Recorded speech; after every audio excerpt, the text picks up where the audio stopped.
বাংলাদেশ দলটা যেন বর্তমানে এক লজ্জার নাম। যুক্তরাষ্ট্রের বিপক্ষে সিরিজ হেরে তারই প্রমাণটাই আরো একবার দিয়ে দিল সাকিব আল হাসানরা। যুক্তরাষ্ট্রের বিপক্ষে 3 ম্যাচের টি-20 সিরিজের প্রথম 2 ম্যাচেই লজ্জার হারের মুখ দেখেছে বাংলাদেশ। পূর্ণশক্তি দল নিয়েও ক্রিকেটের নবাগত এই দলের বিপক্ষে মুখ থুবড়ে পড়েছে বাংলাদেশ। বাংলাদেশের এমন লজ্জাজনক হারের পেছনে দায়ী করা হচ্ছে ব্যাটিং ব্যর্থতাকে। যুক্তরাষ্ট্রের বিপক্ষেই ব্যাট হাতে হাঁপিয়ে উঠেছেন লিটন শান্তরা। রাষ্ট্রের বিপক্ষে এমন হারের পর লাইভে এসে নিজের ক্ষোভ উগলে দিয়েছেন বাংলাদেশের সাবেক অধিনায়ক মোহাম্মদ আশরাফুল।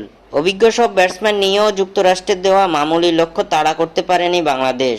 তাদের দেওয়া 145 রানের লক্ষ্য তাড়া করতে গিয়ে অল আউট হয়ে যায় সাকিব মাহমুদুল্লাহরা। এমন লজ্জার হারের পর লাইভে এসে বাংলাদেশ ক্রিকেটারদের বেতন বন্ধের দাবি জানিয়েছেন আশরাফুল। প্রসঙ্গে আশরাফুল বলেন, ওদের ক্রিকেট ছেড়ে দেওয়া উচিত। ক্রিকেট ওদের জন্য না। মাত্র 145 রান করতে পারলো না, তাও আবার যুক্তরাষ্ট্রের বিপক্ষে। এরা আবার বিশ্বকাপে নাকি খেলবে? এর বেতন বন্ধ করে দেওয়া উচিত। বিশ্বকাপের আগে তাদের বহিষ্কার করা উচিত। শান্ত ম্যাচে টেস্ট খেলে বাকিরা মাঠে জগিং করে, আউট হয়ে হেঁটে চলে যায়, এমন ভাব করছে যেন অস্ট্রেলিয়ার বিপক্ষে ওরা খেলছে। শান্ত ওভার কনফিডেন্সের কারণে দলের আজ এই হাল।